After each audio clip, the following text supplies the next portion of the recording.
বাংলা একাডেমির অমর ২১শে বইমেলা বইপ্রেমীদের সবচেয়ে বড় উৎসব।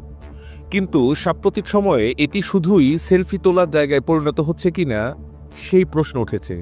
মেলায় প্রবেশ করলেই দেখা যায় অনেকেই স্টল হচ্ছেন, কিন্তু তাদের প্রধান উদ্দেশ্য বই কেনা নয়, বরং সুন্দর লোকেশনে দাঁড়িয়ে ছবি তোলা এবং তা সামাজিক যোগাযোগ মাধ্যমে শেয়ার করা।